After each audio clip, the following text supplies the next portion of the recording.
everyone, and welcome down to episode 154 of the Down South Photo Show with me, Brendan Waits, here in Ocean Grove, Victoria, Australia. And the guy on your other screen or in your other ear, if you're listening to the podcast, it is Cam Blake in Hobart, Tasmania, Australia. Hello, Cameron.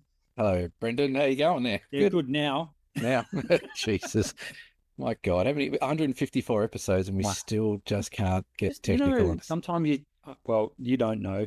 I do. It happens. I just have that mental blank, and it's just like, is this just a sign that it's full and there's just no more room? I don't know. It's big enough. I mean, about 10 minutes ago, we would appear so based on not being able to find a certain thing. But anyway, we're here. We've done it. We've made it to. I hope you all enjoyed our Camera Life podcast last week. That's why we can do a normal Down South photo show, because we're on the Camera Life. That was fun, wasn't it? It was good fun. Yeah, it was. It was very unscripted, which what we liked. There was a few questions and things like that, but Greg and Justin were good co-hosts. And one thing I liked about it, we had lots of interaction, which was good. So yeah, that was good. It was good to get the instant feedback. We had a lot of people watching, which was pretty cool. A lot of questions coming in, which made for hopefully good content. The boys seem to like it, so that's the main thing. We like it. So we probably lost them a few sponsorships and stuff like that, but there is no doubt that happened. But that's all right. I reckon one of them's being reviewed as we speak. Yeah, that's right. We are sponsorship poison. Yeah, we are. If you'd like to lose your sponsorship, just ask us to come on your show. Just get us on Envoy. Thanks to everyone who's liked, subscribed, and followed the channel to this point. Welcome to the new listeners, subscribers, watchers from all around the world. It's good to have you on board. Yeah. If you want to see more information about us, head to dsps.com.au and check us out. We've got a bit of a history there about Cam and I. We've got some photography there, got some workshops that we do there. We've got all kinds of cool stuff. Photos of the week sometimes appears there. Sometimes. Sometimes if I get around to updating it. But no, it's going well. Jump on that website. We gave a bit of a refresh a few weeks ago. Yes. So it looks fairly good. Yeah. Like for our standard. That's right. Exactly. We can't expect too much out of us too, but no, it was good. We had a good chat last week, and hopefully we picked up a few new fans from there for their show and vice versa. Yeah, definitely. And I suppose we could probably plug Lucky Straps one more time, but Lucky Straps, plug away. Yes. I've got one in the mail coming. I get one with a certain thing I bought the other day. So. Yes, we're not mentioning this week. They've been mentioned enough. I think they've got their money's worth. Yes. Yeah. That's right. Their money's worth, which is absolutely zero. Yeah, exactly. So, it's Lucky Straps. I'm very excited about what they're going to do with us. It's going to be very cool. And you were thinking maybe we might detour through and say g'day to lads on the way through. I think I think we'll stick our nose in. They don't know this yet, but I think they're about to find out. I don't watch this. See if we can't organise a rendezvous at Lucky Strap HQ in Bendigo. That'll be pretty cool. Yeah, that would be pretty cool. So so thanks to them getting us on the show. I think we'll be back. I think they want us to have not a regular spot, but a somewhat semi-regular spot on their show and vice versa. They're going to actually separate us. Yeah, no, that's probably a smart move. Yeah, so you'll be on and you can shit can me, and then I'll be on. I can shit can you and compare notes. we can compare shit cans. That's exactly right. That'll work really well. It wouldn't be right if we didn't, would it? No, that's exactly right. Where should we start? Let's start with photo of the week. Yes. I'll start with mine. There it is there. So I showed Cam this photo just before I put it up, and that photo is unedited, folks. That is straight out of camera. It's I'm pretty sure it's the JPEG file, I must say. So when I say it's unedited, our friends who at the brand that we're not mentioning this week have probably done a bit of editing work for me on my behalf. So thank you. This is 45 minutes after sunset. Yeah. When I don't know, you would have witnessed this, Cam, like where you get the sneaky double sunset. Where you think the show's over, and then I'd love to know, someone's going to comment below what the phenomenon is, where it's sort of like everything fades and all the colors gone to grays and it's a blue hour. Yeah. And then, I wander back to the car or I'll go back to the tent or whatever, and whoops, there it is. I think it's atmospheric differences in different levels of atmosphere is what I think causes it. But yeah, it is cool when it's sometimes cool if you're back in your car or your tent and you're packed up and the color goes off. I've seen this a couple of times in my rear view mirror. Yeah. Isn't it? I reckon some of the best shots I've never taken have been out of a rear view mirror. I've often wanted to discuss this, so we might as well discuss it now. Anyway, that's my photo of the week. It's gone now. Yeah, go on. We'll put yours up in a minute, but Sure. um, I know the greatest photo I've never taken that I saw but never took. Right. Do you have one in mind Oh, you yeah. I've got a lot, I reckon. yeah, Um, I've got a few, but there's one that really stands. yeah. You explain yours, and I'll think about mine if I I can may have think even of. mentioned it before on the show. I don't think I have. And I only think of it because you did your trip up to Kakadu last year. Yes. Yep. And you were at Corinda Yellow Waters. Yes. You did a cruise there. We do. Yep. I was up there. This is a long time ago, folks. This is in 1996. I was up there last century. Right. And Jesus. I was into my photography, but I was shooting film, obviously. Back then it was all film. And anyway, I was lined up bright and early for the sunrise cruise at Yellow Waters there. And, being a keen photographer, wanted to get the best posse and all that sort of stuff. Anywho, lined up, and just near where you line up for the boat were two sea eagles nesting up on a big tree, those big sea eagles nests that they make.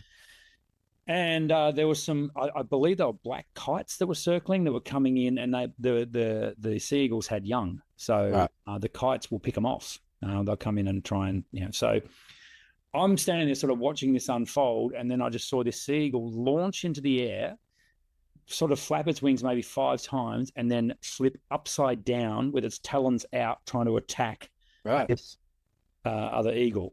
Gosh. The whole time with my camera down here going, oh, wow, isn't that amazing? But on film, imagine trying to get that on film. It was the greatest photo I never took. Yeah, I don't know. I've had it's a question without notice. You can come back to me. Yeah, no, I reckon there's one that I can remember, and good friend of the show, Chelsea, was there. We were out on the East Coast up near the Bay of Fires where your young lass has been. Right. And we were standing there, and it was like, talking of sunsets, it was like a reverse sunset. You know, you get all those rays sort of coming over the top of you. Yeah. And I was looking at that. I'm like, oh, that's really nice. And Chelsea's like, Cam, look behind you. And there's this massive shelf cloud coming over like this. Looked like one of those UFOs that's coming over the mountains. Yeah. And I had the total wrong lens on. I had everything stuffed up, and I didn't take the photo, but she got a couple of photos. But it was probably one of the best shelf clouds I've seen. Just it really just looked like that Independence Day, where it comes out of the clouds and rises over. And I missed it. Chelsea got a couple of shots, but I missed it. So that one off the top of my head, I remember thinking, geez, I wish I'd taken that, but there'd be lots of them. That's for sure. Yeah. Well, it'll be actually pretty cool. We can start something here. Comment below. What was the greatest photo you never took? You've never took, yeah. That you just missed. That was just didn't happen for you. Yeah. There'll be someone come up, some smart ass answers. Yeah, that's right. Yeah. I missed it. Yeah. Anyway, it doesn't matter. I think we know who will. Cam, your photo of the week is now on the screen. What do we got? My photo week, this was taken on my masterclass that I did just a weekend gone. We headed out to the southwest of Tassie, which is pretty spectacular in most occasions. And this one was actually at the Gordon River Dam. It's a big giant, it's the highest curvature dam in the Southern Hemisphere. It's massive. But this was actually taken with my big wide lens, all over yonder on the other side of the hills over there, with these light just catching a few of these trees. And I just snapped away, and I went, oh, that looks pretty good. And then I underexposed by about like 2.5 stops to get that light purely just on its own. And got it back. And again, there's not much editing to that either. But it's just one of those moments when you're sort of just scouring around, looking at stuff. You've been to this place a few times before, and just that little bit of light over yonder. That's why it was nice to have that big, giant bloody lens that I have. So, yeah, it was a good little spot. And then we had a few of the customers get that same shot. They didn't have the same reach as I had, but they still got similar sort of shots. But we had a nice weekend. One day out shooting, and then we came back in the office here in the studio and did some printing, which is now the camera museum again, and did some editing on the big screen as well. So it was really good. Everyone got some great shots. It's such a good feeling when you go out there and people are like, oh, I don't know about that shot. Oh, I'm not sure about this shot. And as soon as they print it, they go, oh, is that mine? Like, yeah, that's yours. So, we've got another workshop for those coming up in July, if anyone's keen, 26th and 27th of July. Check it out. It'll be linked below. It'll be somewhere. Yeah, we talk often, and you definitely talk often about. I do a lot of crap too. And I've stolen this from you a couple of times, and that is exposing for the light that you see, and that is a classic example of it right there. Yeah, and that's exactly the conversation we had right there, and then it's just that's the light that caught my eye. Let's do some adjustments to the exposure. I think a lot of it comes back to not people maybe not understanding how that exposure system or the metering system works in cameras. And a lot of people think that they've just got to get that metering right in the middle, and that means it's good. And usually that's not the case. Usually it's got to be adjusted a little bit so we can actually have that light that caught our eye really stand out for us. So Yeah, a little bit of a tip there. A good place to start if you're not overly competent with changing your exposure settings is using spot metering. Yep. I think it's an underutilized landscape tool. A lot of people think of spot metering for birding, sports, that sort of stuff, but full moon shots. Yeah. But you can actually utilize it to really good effect for landscape, for isolating that light that you see and that light that you want to capture. That's really good when you forget that it's on and you get your camera out the next time and everything's Why dark. isn't this thing metering correctly? Yeah. That's right. Stupid camera. Why is everything so dark or bright? Yeah. Yeah. Yeah, Stupid Brendan. I remember when we were in the Tarkine last year, I had 3 or 4 punters with me, and I was explaining spot metering, but doing it on program mode, just to really show exactly what spot metering can do when you want it. In the case of the Tarkines, we're in the rainforest area, and I think it was that rainforest walk that you can do along the boardwalk there. Yes, yep. Can't remember the name of the place. You might remember, but it might be Julius River, maybe. Sounds familiar. Yeah. And anyway, there was shards of light just lighting up ferns and fronds and little bits of moss and this sort of stuff. And someone said, well, this is really challenging. And it's like, well, actually it's not. It's actually this is quite easy light to shoot in because just literally exposing for the light that you want to highlight. Yes. You can end up with stone cold black background. Yes. Yeah. And it really makes your subject pop. Well, I think that the second part of that is expose for the light that you see and just let the rest fall where it falls. That's right. And that's why you're talking about those shadows. Like sometimes you'll get shadows that are quite dark, but that light that you saw, that will be what you want, and that you can edit around that light. And sometimes when I'm editing that, I'll just, like with those trees, I literally just zoomed into those trees only, and I just purely edited for the light I saw. I didn't care about the rest of it. And when you zoom back out, you're like, hey, that's the light I saw. It really jumps off the page, and it works really well. So there's lots of different metering modes and exposing for the light that catches your eye, and whether or not you do that through spot metering or exposure compensation or whatnot. But it's a good lesson to learn. And I think with photography, sometimes there's a lot of different ways that you can achieve the same result on different settings. So, and people can sometimes get a bit tangled up in that. So find a setting that you're comfortable with, find a mode that you're comfortable with that gets you the shot. Start there. And yes, sometimes that is program mode. And I don't understand why some of these modes are maligned. Like, you put it on program. If you can't work it out, then get the shot first. Yes. Shoot first, ask questions later, I always say. Yeah. Make sure you get the shot in the bag. And if your time permits and the light's still good, well, then you can start playing with your different settings, and it might improve it. It might not. You might already have it. With everyone that was here on the weekend doing their stuff, same sort of question came up. So like, there's a shot, don't miss it. Even if it's got to be program or aperture priority, whatever it is, don't miss it. And then when we started printing stuff out here, I'm like, so what mode was that taken in? Everyone's like, oh. I said, no one cares. That's right. No one cares what mode you took it in, because if the photo's outstanding, which these were, doesn't matter what mode you're in. People might go, oh, wow, how'd you do that? The simple answer is I took a photo in the right exposure.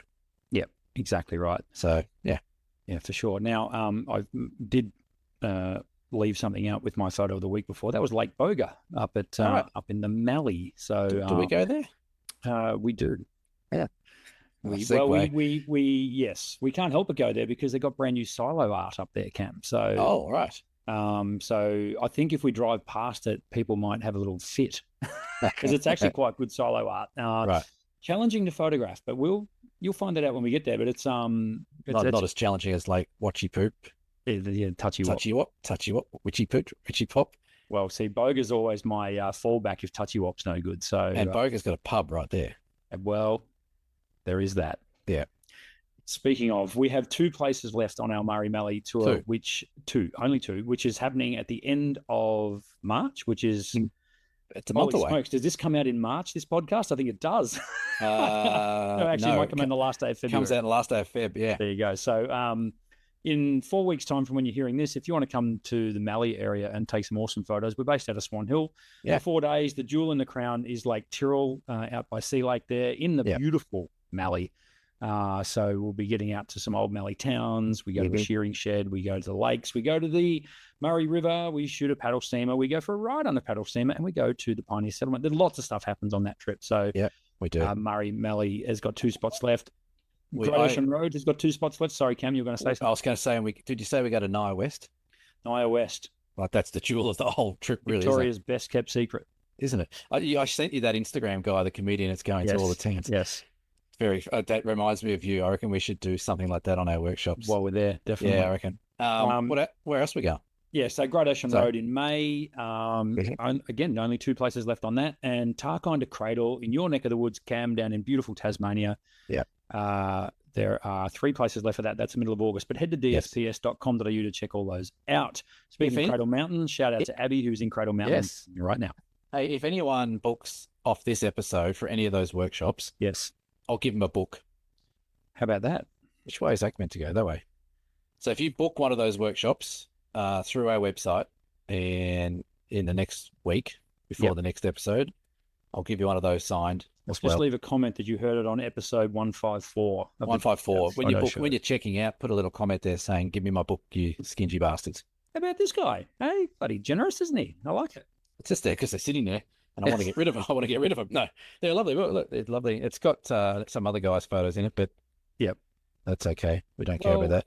It's a great great publication. I think when I was in Tasmania, I saw the bloody thing everywhere. It was everywhere. And guess what? It's still everywhere. I don't know if you can see this, but my daughter sent me that photo. Oh, hang on. Oh, yes, that's my book. There you go. That is your book. Right, yeah. Is she running out of firewood, is she? She was in the gift shop at Cradle there. So Can you ask them to pay their bill? Thanks. Main topic for discussion, shall we talk? Well, let's just keep it simple, though. Maybe we should just keep it simple. Yeah. Let's not go too hard. Beautiful segue. And Cam, you're getting the hang of this podcasting thing after 150. We're going to talk about some simple techniques for better photos. And to be honest, we've probably been a bit guilty on this channel of sort of not going back to basics sometimes. And like learning how to get the audio to record on separate channels. That's not fair. Some of our particularly new listeners might have a passing interest in photography and think, oh, what's this all about? Let's have a crack at this. We know we've got a lot of people who are well into their photography and love it, but sometimes we're a bit guilty of sort of glossing over some of the basics. So Cam and I thought we'd pick out 3 topics each to talk about improving. So basically simple techniques for better photos. Yeah. And in no particular order, but we just thought we'd sort of re-highlight these because they are sort of like the foundation stuff for what we talk about. Yeah. And I'm going to go first because this is a bugbear of mine. You got to get stuck into it.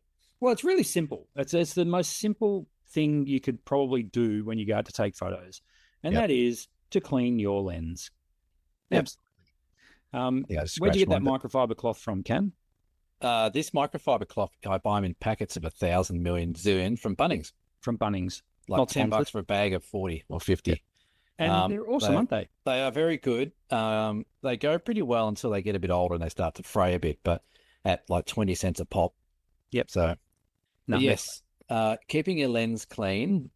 Absolutely crucial. Totally. So when we're talking lens, we're also talking filter. Yep. Whatever the light is passing through, basically, you got to keep it clean. Why? Well, anything that is on that lens that's so imperfections on the lens, so fingerprint smudges is the biggest one. It affects the light path, so it can literally distort the path of the light. Can be distorted when it reaches the sensor, and that can lead to all kinds of problems.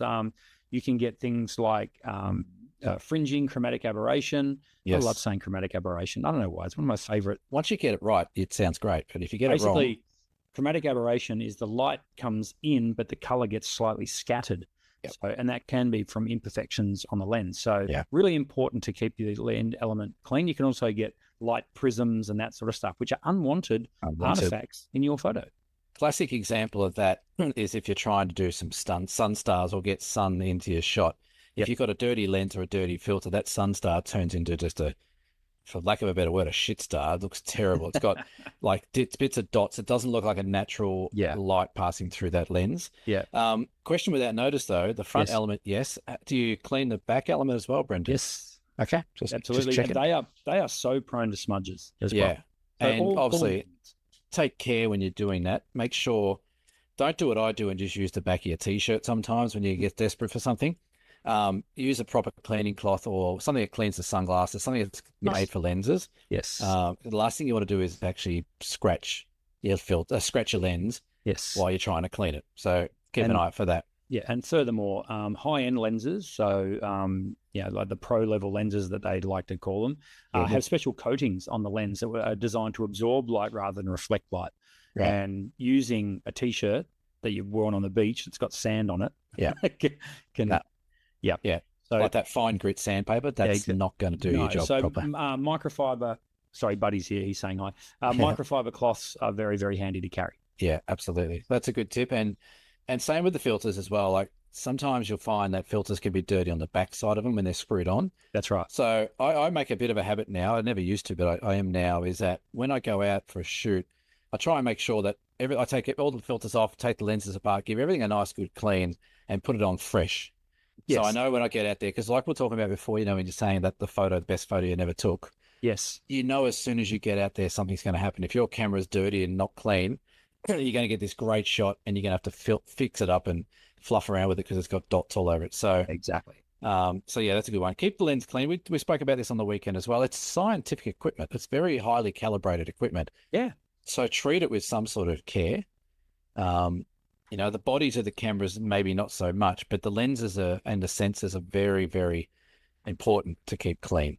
Yes, absolutely. So keep your lens clean is my tip number one. What's your tip number one, Cameron? My first tip is, for God's sake, just take your time.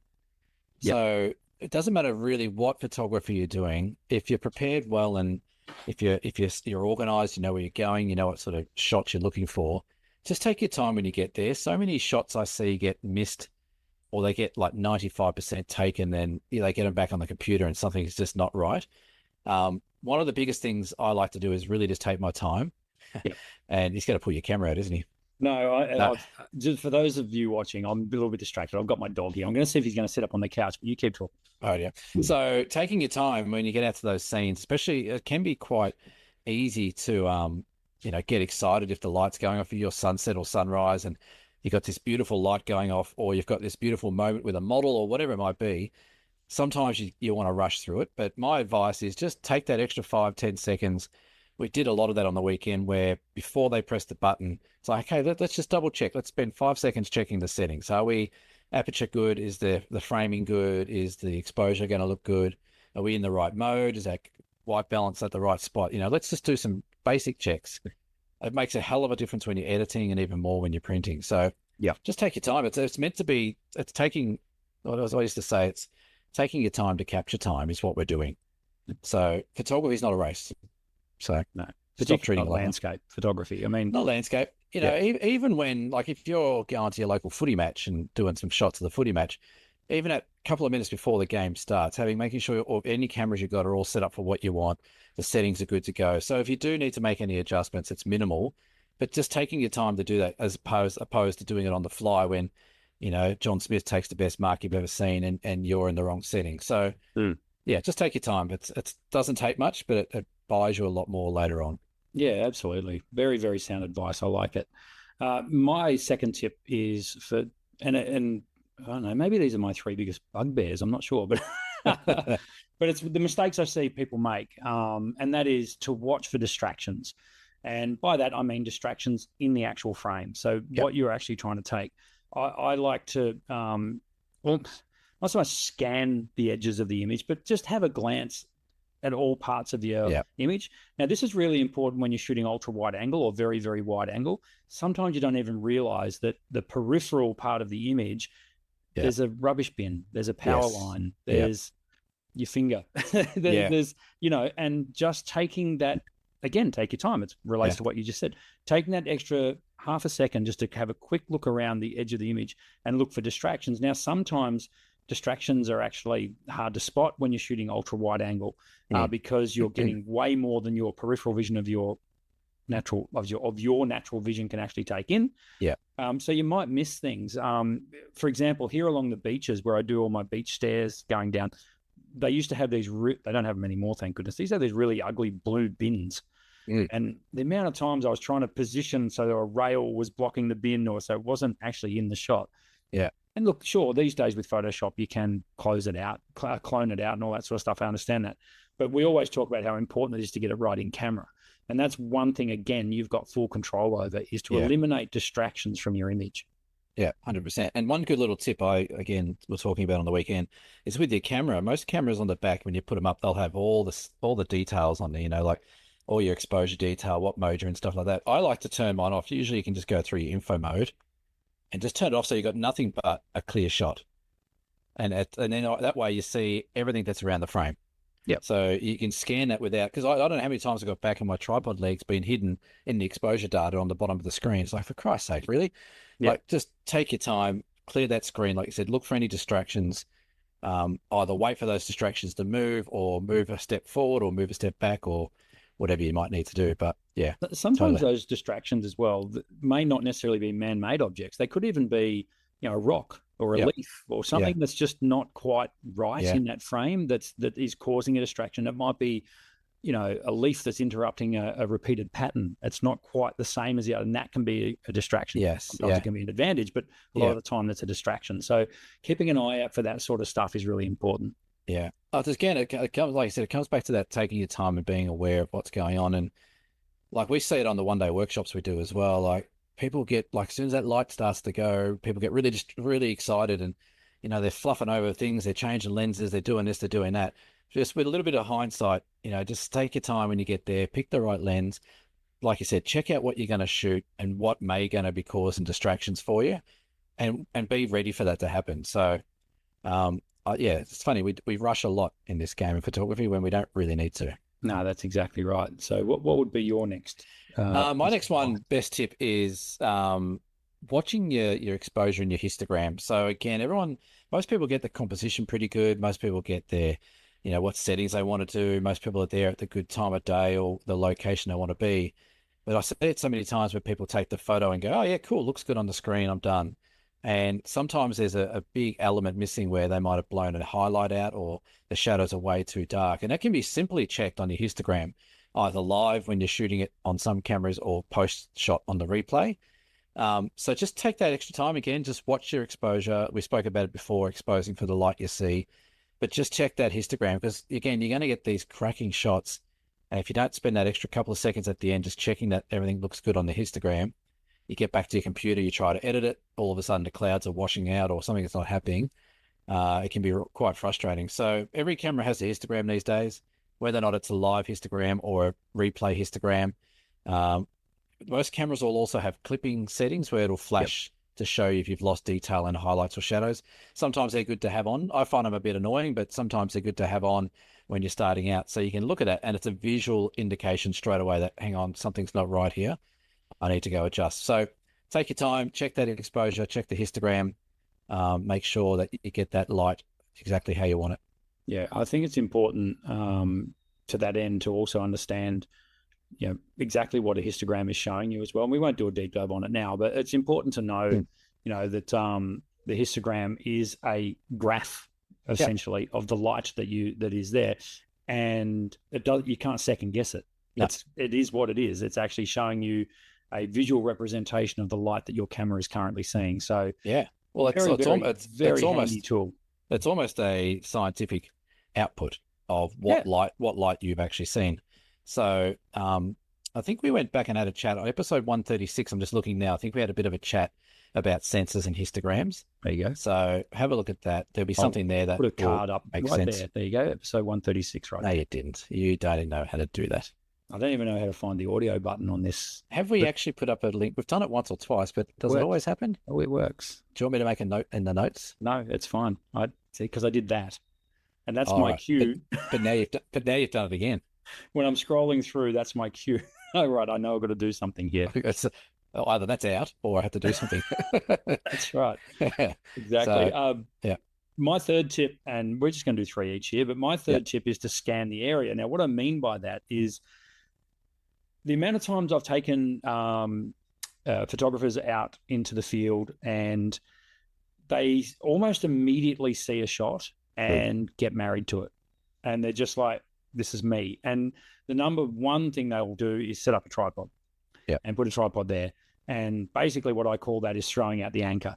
In other words, this is me, this is the shot, this is all. But the reality is, in that area where you are, and quite often quite close and quite often quite easy to do, is just go for a little stroll. And that could be the difference, literally 10 meters one way. And it could completely change the image that you thought you were in the right spot, but you're actually not. There's actually a way better image to be had quite close. When I do my entry-level workshop, I just put a question up on the screen: what's over there? And it's such a simple thought. People get ahead of themselves and they race, and their minds race. I've got to get this photo. How am I going to set my aperture? What am I going to do? What lens am I going to use? Blah, blah, without even actually asking that question: what's over there? If this looks really good here, maybe, and that's not to say that what's over there is going to be better, but why give up on it when you've got the time to just go and have a look? And that can be even a matter of, just climbing a little bit higher up a hill, or going down lower, literally crouching down. Things like that. It never ceases to amaze me how people forget to actually scan the scene correctly. Embrace it, unleash your inner hippie and actually embrace the scene and take it all in and go, hang on a minute, there's a composition there, there's one there, there's one there. And then all of a sudden you've got 100 different photos that you could take in one small area. One little tip I have with that, which we teach as well, is if we get to a location, say, right, guys, this is where we're going to do sunrise or sunset, set up here, that's the postcard shot. Try and get that, because that's great to have in your little portfolio. But I try and get like another 2 or 3 compositions that are looking in slightly different directions. So if the light happens over there, then okay, cool, I've got a composition ready over there. Or if the reverse sunset happens over there, I've got something going on over there. So like you said, park your tripod. That can be your hero shot that you want to get, but have a bit of a walk around. Try and get a couple of options in your head that, well, if it doesn't go off here with the light, or the situation doesn't work what I want, I've got something really interesting over there or over there. And again, it just gives you options and makes you a better photographer. Yeah, well, that's right. Exactly. And as I say, it's very, very simple stuff. But again, we've probably been glossing over it a bit on the show, and it's good to remind people of that. Cam, what's your third tip? My last one's a little bit like your first one, cleaning your lens, but just in general, keeping your gear clean. And that can be tripods. Again, I don't know how many tripods I hear when you open them up and they just sound like, I don't know, whatever it is, steel wool coming out, sparks coming off all the sand that's in them. Crunchy. So clean all your gear, clean your camera, blow out some dust. We've had some dust spots on the weekends. Get the blower brush and give your sensor a bit of a blowout. Clean your lenses, clean your filters, clean your bag out. Make sure there's no junk in your bag. But just simple things where when you get to a place, you go out for a shoot, depending on what you're shooting, doesn't matter. That when you grab that camera out, it's ready to go, it's clean, and you're not going to have any dust spots. You're not going to have any, it can be even as simple as making sure your batteries are charged and ready to go. That kind of just keep your gear clean and ready to go. We do it too often where you get out there like, oh God, this tripod, I didn't wash it from last time. It's really grimy. Or, oh, look, I've got 10% left in my battery because I didn't actually bother. It's a good habit to get back and clean your gear, put your batteries on charge and be ready for the next one. So keep your gear clean, look after it, get it ready. And again, it just saves so much time out in the field where you can spend more time actually shooting and less time swearing and cursing at the back of your camera. Absolutely. And to that end, I'm going to throw in a bonus tip, just one. And I've said this before on the show, and I have actually been told several times that this tip has saved their asses. It's got something to do with that? 100%. And that is, get a memory card, get a 32 gig card, buy it for like $8, whatever. Put it in the glove box of your car, and you won't regret it. Until you try to open the SanDisk packaging and you haven't got scissors or a knife and you go batshit crazy trying to open. Credit to SanDisk. Their packets are way easier to open compared to some of the other brands. Yes. God. They are a lot easier than some others. But it was funny. The reason I bring this up is it was only yesterday I was looking for something else in my car, opened the glove box, and here's a 128 gigibyte SD card that's been sitting there. That's mine. That's mine from the workshops. Oh, is it? Oh, that's right. I left it in your car.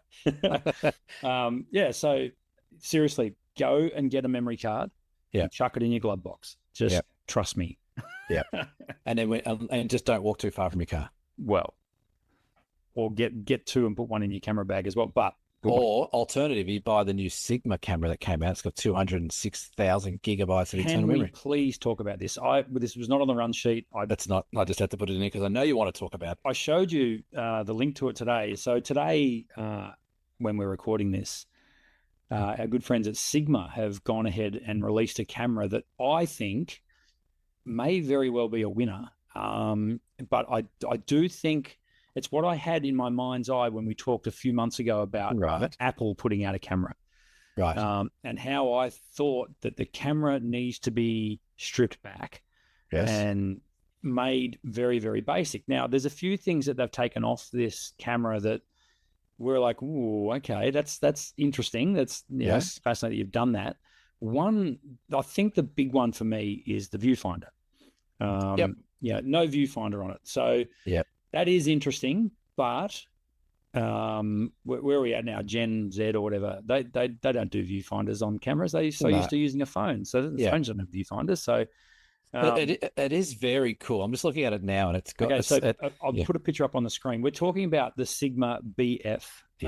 Best friend. Best friend. Is that what it's actually short term? Tell me. No, I don't know. It's just BF for some reason. Arbitrary letters that they just plucked out of nowhere, and that's fine. 24 megapixel full frame. It's aimed, they say, at photography. It does have video. You can shoot 6K video with it. One thing that I think is great now is this sort of, maybe we might start to see a bit of a separation from photography and video again. And of course, over the last 10 years, that's just been all about, you get an SLR, it's going to do amazing video as well. I want to see more of these cameras that are stripped back like this BF. What was your first take on the BF cam? I don't mind it. I think it looks pretty cool. It's very futuristic, which is not a problem. It's not cheap, as we'll discuss, but it looks great. It does. Again, what are they aiming at? I guess who are they aiming at is the question. Again, I think it is maybe something real. It's going to be not the hipster, but it's going to be the high end market. I think they're going to be over $4,000 or something like that. I think this is going to be aimed at a tech audience. Yeah, I think so. More that Apple tech and people that like all that tech. And it looks slim and it does look radical. I like how it's got a really cool sort of filtered grip, or like what do you want to call it? Like it's half grippy, half not. It's a very interesting design, isn't it? The interesting design. The one thing that's a bit funny for me is that it's an L mount lens. So L mount lenses are generally pretty big and bulky. So you're going to have almost something the size of a battery bank with a big lens on the front of it. So how it feels in the hand, I don't know. It's going to be a bit interesting, but it does look cool. It's interesting that the image that I'll go up on the screen, obviously they're pairing it with the Sigma lenses, but using the L mount is quite interesting because, of course, it does open it to a broader scope of photographers. So people with legacy glass already. I don't know. There's something about it. The one thing I really can't stand, and it's the same with that camera you talked about last week, and that is the lack of the grip on the front. I think with prolonged use, that would drive me absolutely bananas. Well, I think this is, and obviously maybe this is a bit of a take back on the older cameras too. This one where it's not having a grip on it. I use that other camera that we won't mention over the weekend, and I've just put up a review about it on my website. And without a grip, it's without one of those prime lenses on it, it becomes tricky to use. So yes, this one uses L mount lenses, which is great. You can get pretty stock standard prime lenses for them as well. But yeah, like I don't know physically how big it is. Like it's about so big, isn't it? It's not huge. No, it's not massive. It's probably sort of iPhone-ish size across the back, I would have thought. So yeah. So, but anyway, it'd be interesting to see when it comes out, what the reception is and when people start using it. I want to get my hands on one. I'm really genuinely interested in this camera. I think that, as I say, the lack of, and we talked about distractions before. I mean, the lack of distractions on the back of the camera, the clean lines, the look of it, the lack of buttons. I mean, it's a much more menu-driven system, and therefore I'm going to assume it's an app-driven system. Right. It's USB-C charging and USB-C downloading for the 230 gigabytes of internal memory without a memory card slot. So that's interesting. So that's gonna give you what 15,000 shots or something, isn't it? Based on 24 megapixels raw, it's probably going to be somewhere in the vicinity of 10,000. 10,000, yeah. I'm going to go watch some reviews on this because I'm real skeptical of reviews now based on last week. Yep. And just see what people are thinking about it. But I think you're right. It's going to have that front heavy issue. Yep. But it does look cool. And they've done a good job. And they're sort of the first cab off the rank, aren't they, with this let's go real futuristic and just see what happens type of thing. Yeah. And it's going to be interesting to see whether it is app driven as well. I was talking about when I was talking about the Apple camera that may never see the light of day, but if it does, you know full well that thing's going to be app driven. Yeah. So being able to post to social media directly from the camera, that'll happen for sure, which is nothing new. That's actually been done before. But I think Samsung actually did that a long time ago. I've still got in one of these drawers behind me, I've got that Samsung camera hidden away somewhere. But yeah, also things like computational photography, updating firmware. It's clearly going to have Wi-Fi, Bluetooth, all that sort of stuff as well. So connectivity will be pretty high on the agenda, given that you can't take a memory card out. So So it's going to be dimensions 130 millimeters. That's 13 centimeters. Yeah, so it's iPhone size. Yeah, by 36 inch thick and 72. So yeah, it's going to be iPhone-y size. It comes with a 2-year warranty. Hello. Which is interesting. Yep.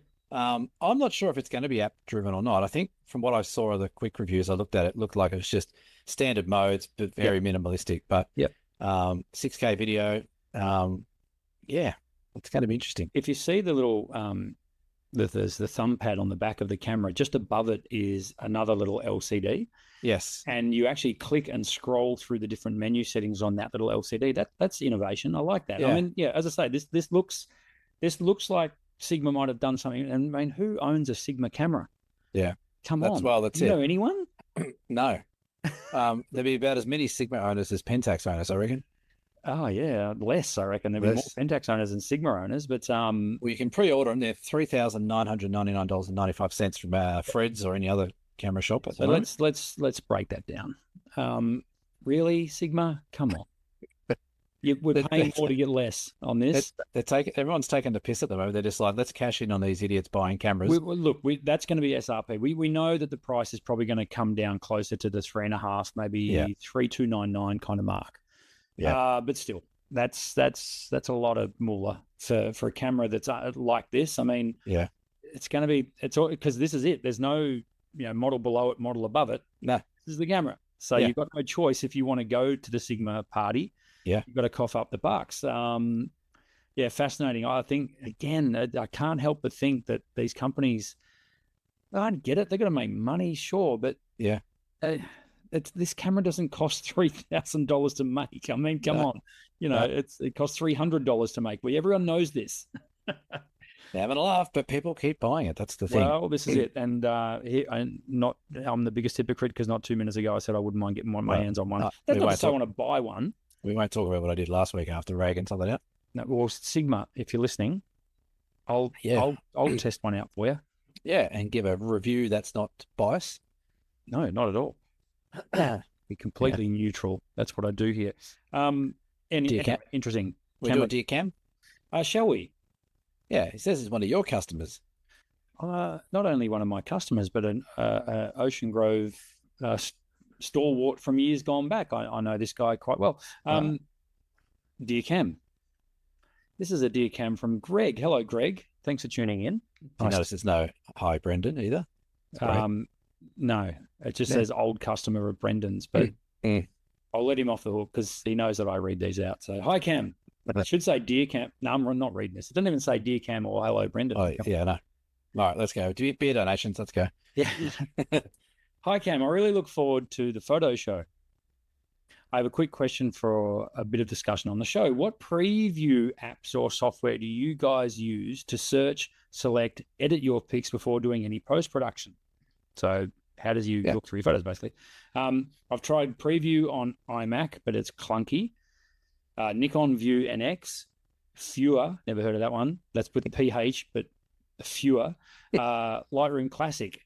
Is there a straightforward app that I can load my latest pics and go through and edit, choose, and discard fails, etc.? I really enjoy the show, and I reckon it's a great initiative for discussion of all things photographic and sometimes other stuff when you guys stray off subject. Thank you, Greg. Stray off, Greg? What are you talking about? Hey, it has a cricket count. They got washed out last night. Okay, so we're not going to answer Greg's question. That's fine. I thought we'd just stray off a bit. Oh, that's right. We did stray off. Sorry. Bit slow tonight. So thanks, Greg. The only thing I've ever really used is maybe Preview on iMac, which again is clunky. But I put everything in my Lightroom and just do everything categorizing through there. I find that pretty straightforward. I'm going to edit in there. I might as well put the images in there, and I might as well choose it, whether or not we do a rating or a color rating or a quick selection or a quick collection, whatever it might be. But I find Lightroom Classic is probably just the one I use all the time. I wouldn't use Nikon View because I don't shoot Nikon. Fewer I don't know of. And Preview, I find Preview is good to have a look at files once they're on your hard drive buried away quickly, where you just press the space bar, it pops it up. But yeah, Lightroom for me. That's pretty much what I would use. Nice. But yeah, what about you? He didn't ask you that, did he? So. I didn't, so I'm not going to answer. No, I will. Windows File Manager. Oh, really? Absolutely. I mean, it works, and people laugh, but it works. It shows me the files again, probably not from the memory card, but once I've backed them up and saved them, and just I can create a folder instantly. I know how to drive it with my eyes shut. It works for me. I do it on a big screen. I think that's important. When I'm back at the office and I'm on this very monitor that I'm looking at now, a 32-inch monitor, just so I can get a good look at this stuff. But absolutely, I use Windows File Manager for that initial sorting before they get opened in any editing software, which I think is what Greg means. So okay, definitely. That's a good question. Yeah, so that's it. If you have a DearCam question, by all means, send it in to us. You can send it in to us through Facebook. You can leave a comment below with the DearCam if you want. You can email it to us. Everything is linked in the description below. It is. Hey, speaking of description, see, our mate did a bit of an interview with someone, Mr. Hardcastle. Yeah, I know, right? Yeah. Okay. Yeah. Noted. Yeah, it is noted. So when he's banging down the door to come on the show, well, that's right. Still shit, Gav. Now this is off script again. I've got something. Would you like to see it? Have you seen a doctor for him? So look what I have here. Now, without pointing the front of the camera, what have I got, Cam? It's a Nikon D90. No. It's a Nikon F80. No. It's a Nikon. It is a D70. It's a Nikon D. I nearly said Dicon then. It's a Nikon. It's a Nikon 70. It's a Nikon D70. Can you believe it? And it is in absolutely mint condition. Right. It has the tiniest of LCD. Oh, God. Little. I remember those plastic things on the back of them. Yeah, with the little plastic thing that everyone broke and kept coming off. And I can't get back on now, so I'll put it back on later. But so I found this. Yeah. I was actually given this during COVID. Someone wanted to offload it. It was basically still in the box. But the cool thing is this one comes with the Nikon 18-70 ED. I would argue the best kit lens ever sold. Right. Like, as far as a kit, body and a lens in a box. Yes. For a kit lens, the 18-70 ED. And I have it. I'm stoked. I kind of forgot that I had it. And so I dragged it out, and I'm going to take some photos with it. And next week's photo of the week is going to be shot with this. All right. Well, I'm going to one up you. I'm going to have to take my headphones off for a second. That's Hang on a sec. I'm going to come back. I'll explain to the people. This camera here, folks, was I shot my first wedding on this thing. Let me get this one. Sorry, I'm talking. I'm trying to talk to the people here. Sorry. I shot my first wedding on this. I don't shoot weddings anymore, but I shot my friend's wedding on a Nikon D70. This was an absolute workhorse. I love this camera. Talk about grips, mate. That is how a camera should feel. Wasn't that the film 80? It's the same body as what the film. I think the film F80 or something.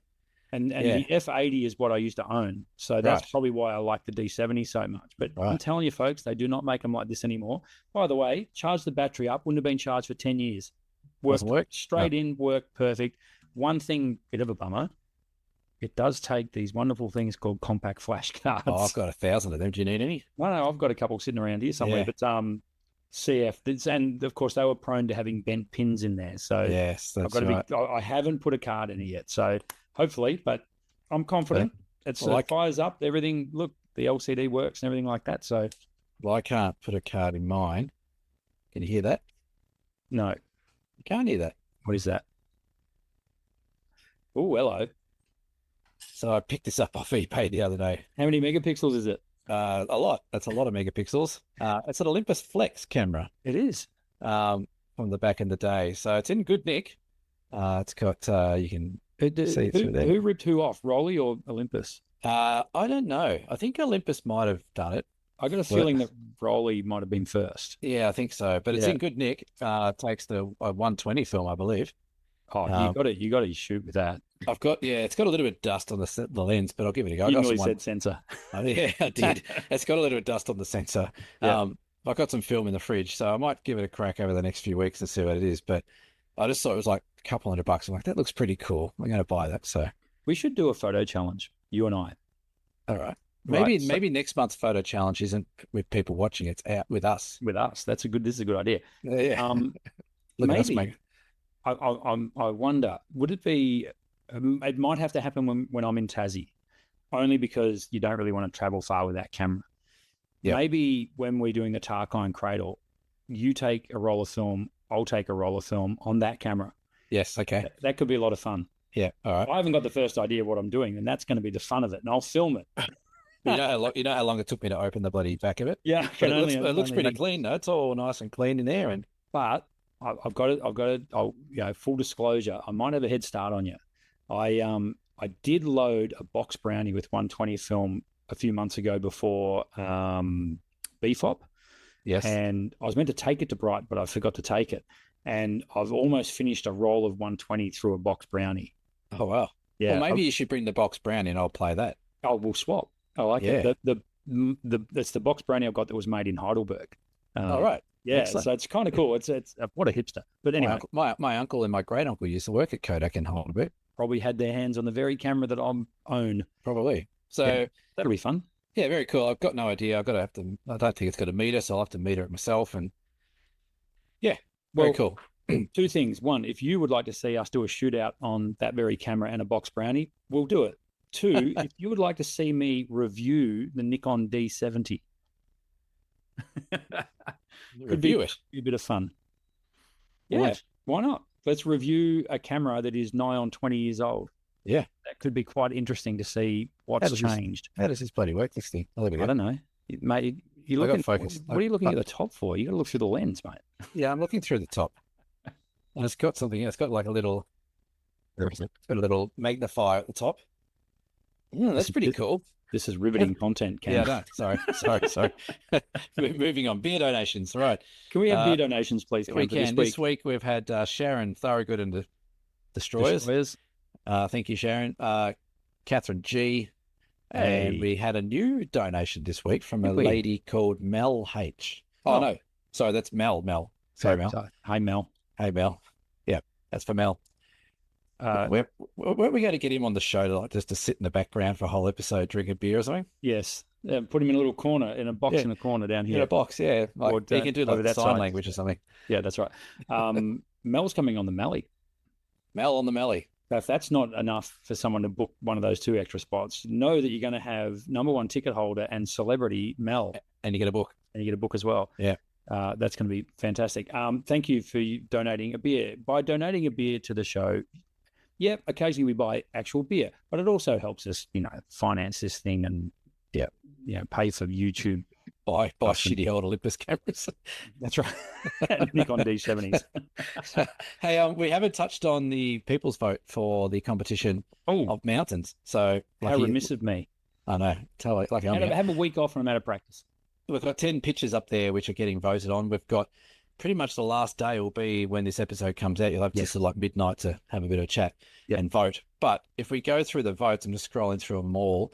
It is very, very close. Like it's only a couple of votes separating the top 5 of them. So awesome. At the moment, we have a lovely photo of Cradle Mountain in front.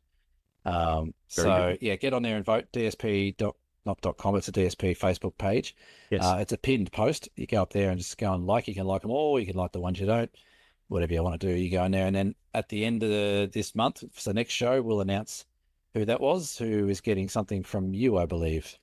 Yeah, a $50 gift voucher for Ocean Grove. $50,000 print voucher. That's amazing. $50 print voucher from Ocean Grove Camera and Photo. Question without notice. Yes. When does the football start? Well, funny you should say that as well, because the official footy season kicks off next week. So as this goes out, we've got a few. Actually, it's going to be the following Thursday after this goes out on the Friday. So right, I believe that would be around the 6th of March. It is the 6th of March now. Looking at it, absolutely crazy. Yeah, right. Which is Geelong playing up in Brisbane. So Brisbane, Vegas. That's right. Yeah. So should we tell people who we've got on next week? We've got a football star. We do. Awesome. Tune in next week, folks, because we have the AFL's chief photographer. I'm going to interview them. Michael Wilson is his name, and he'll be on the show next week. Really looking forward to talking to. And yeah, look, this is predominantly a landscape photography show. We know that, but it's always good to get input from other particularly professional photographers, working photographers we've had on the show before. So keep an ear out for that one. I think that's going to be a lot of fun. You know what's going to be really funny? What's that? When this episode goes out to overseas customers or overseas viewers. Yes. And we're talking about a game that they have no idea how it works. We might have to link a little, this is what we're talking about sort of thing. But have you seen those Americans react to AFL football videos? They are a classic. So for any Americans watching the show, look up Australian rules football. It's not rugby. Yeah, for God's sake, it's not rugby. That's the bums. That's the bums. It's not rugby league. It's Australian rules football. Yeah, that rugby league's when they sniff each other's bums. AFL is where they just go from all directions and smash each other. Yes. Go have a look at that. But that'd be cool. I'll take a week off. Where will I be? I'm going somewhere, aren't I? You are setting off a group of people on the Cradle track. That's right. I'll be checking Overland. People going on the Overland track, so I'll be away for that. But yeah, Michael, look forward to listening to that because he's got some amazing shots. His repertoire. Absolute guru. So looking forward to chatting with him. So that's what we've got coming up next week. Cam, you having still a little downtime before you head up to Cradle? Yeah, so I've got nothing on really. I am heading to Melbourne this weekend. Nice. Coming up there to see Green Day in concert. Oh, very good. Thinking I might try and sneak a camera in so I can get some shots. But is that Rod Laver Arena? No, it's at Marvel Stadium. Is it really? 65,000 people are going.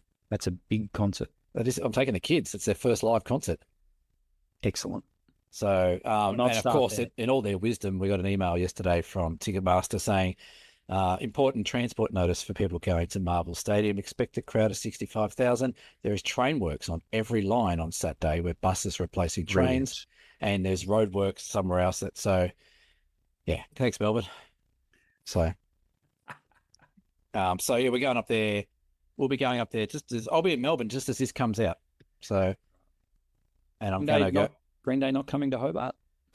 We don't have a stadium. Right. Okay. Yeah. Anyway, that's political, and let's not go down that rabbit hole. Let's not. I think that's it. We're done.